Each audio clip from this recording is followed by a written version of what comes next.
Código de Processo Penal, artigos 394 a 497, parte 1.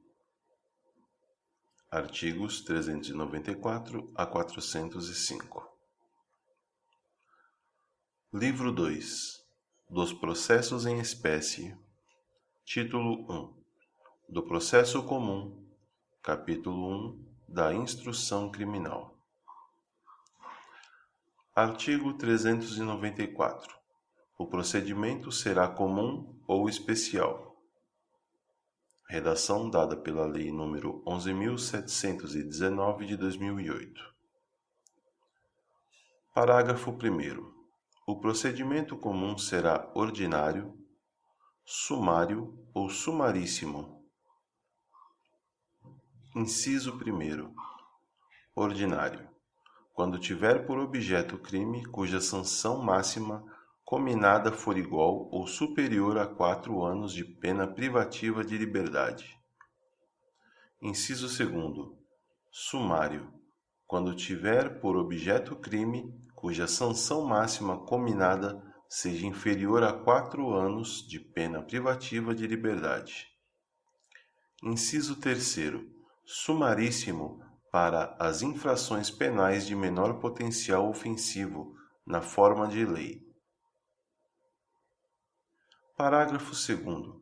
Aplica-se a todos os processos o procedimento comum, salvo disposições em contrário deste Código ou de lei especial. Parágrafo 3º. Nos processos de competência do Tribunal do Júri, o procedimento observará as disposições estabelecidas nos artigos 406 a 497 deste Código.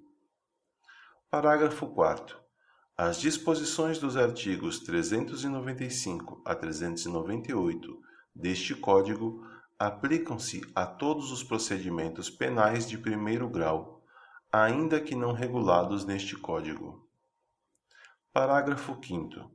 Aplicam-se subsidiariamente aos procedimentos especial, sumário e sumaríssimo as disposições do procedimento ordinário. Artigo 394-A. Os processos que apurem a prática de crime hediondo terão prioridade de tramitação em todas as instâncias. Artigo 395. A denúncia ou queixa será rejeitada quando: inciso 1º, for manifestamente inepta. Inciso 2º, faltar pressuposto processual ou condição para o exercício da ação penal, ou, inciso 3º, faltar justa causa para o exercício da ação penal. Artigo 396. Nos procedimentos ordinários e sumário, oferecida a denúncia ou queixa, o juiz, se não a rejeitar liminarmente, recebê-la-á e ordenará a citação do acusado para responder à acusação, por escrito, no prazo de 10 dias. Parágrafo único. No caso de citação por edital, o prazo para a defesa começará a fluir a partir do comparecimento pessoal do acusado ou do defensor constituído. Artigo 396-A. Na resposta, o acusado poderá arguir preliminares e alegar tudo o que interesse à sua defesa, oferecer documentos e justificações, especificar as provas pretendidas e arrolar testemunhas, qualificando-as e requerendo sua intimação quando necessário. Parágrafo 1º. A exceção será processada em apartado nos termos dos artigos 95 a 112 deste Código. Parágrafo 2º. Não apresentada a resposta no prazo legal, ou se o acusado citado não constituir defensor, o juiz nomeará defensor para oferecê-la, concedendo-lhe vista dos autos por 10 dias. Artigo 397. Após o cumprimento do disposto no artigo 396-A e parágrafos deste Código, o juiz deverá absolver sumariamente o acusado quando verificar: inciso 1º, a existência manifesta de causa excludente da ilicitude do fato. Inciso 2º, a existência manifesta de causa excludente da culpabilidade do agente, salvo inimputabilidade. Inciso 3º, que o fato narrado evidentemente não constitui crime ou, inciso 4º, extinta a punibilidade do agente. Artigo 398, revogado pela Lei nº 11.719, de 2008. Artigo 399. Recebida a denúncia ou queixa, o juiz designará dia e hora para a audiência, ordenando a intimação do acusado, de seu defensor, do Ministério Público e, se for o caso, do querelante e do assistente. Parágrafo 1º. O acusado preso será requisitado para comparecer ao interrogatório, devendo o poder público providenciar sua apresentação. Parágrafo 2º. O juiz que presidiu a instrução deverá proferir a sentença. Artigo 400.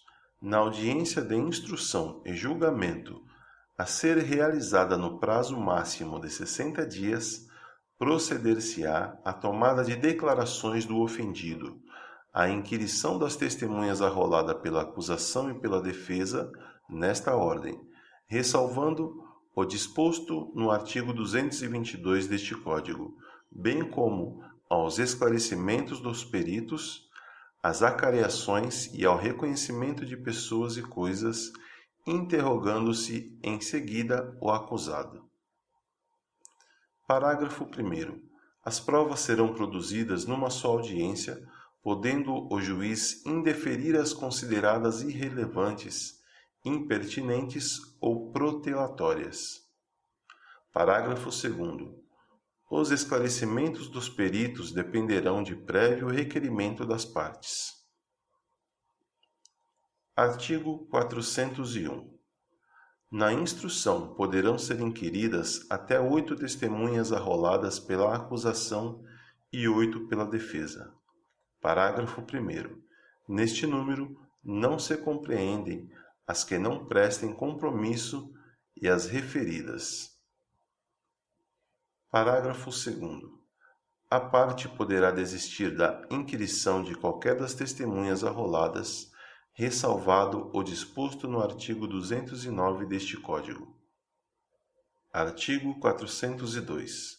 Produzidas as provas, ao final da audiência, o Ministério Público, o querelante e o assistente e, a seguir, o acusado poderão requerer diligências cuja necessidade se origine de circunstâncias ou fatos apurados na instrução. Artigo 403. Não havendo requerimento de diligências, ou sendo indeferido, serão oferecidas a alegações finais orais por 20 minutos, respectivamente, pela acusação e pela defesa, prorrogáveis por mais 10, proferindo o juiz a seguir a sentença. Parágrafo 1º. Havendo mais de um acusado, o tempo previsto para a defesa de cada um será individual. Parágrafo 2º. Ao assistente do Ministério Público, após a manifestação desse, serão concedidos 10 minutos, prorrogando-se por igual período o tempo de manifestação da defesa. Parágrafo 3º. O juiz poderá, considerada a complexidade do caso ou o número de acusados, conceder às partes o prazo de 5 dias sucessivamente para a apresentação de memoriais.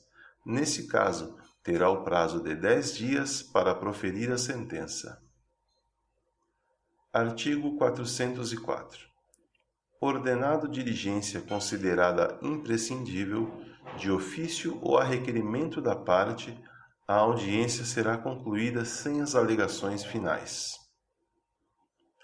Parágrafo único. Realizada em seguida a diligência determinada, as partes apresentarão no prazo sucessivo de 5 dias suas alegações finais por memorial e, no prazo de 10 dias, o juiz proferirá a sentença. Artigo 405. Do ocorrido em audiência será lavrado termo em livro próprio, assinado pelo juiz e pelas partes, contendo breve resumo dos fatos relevantes nela ocorridos. Parágrafo 1º. Sempre que possível, o registro dos depoimentos do investigado, indiciado, ofendido e testemunha será feito pelos meios ou recursos de gravação magnética, estenotipia digital ou técnica similar, inclusive audiovisual, destinada a obter maior fidelidade das informações. Parágrafo 2º. No caso de registro por meio audiovisual, será encaminhado às partes cópia do registro original sem necessidade de transcrição.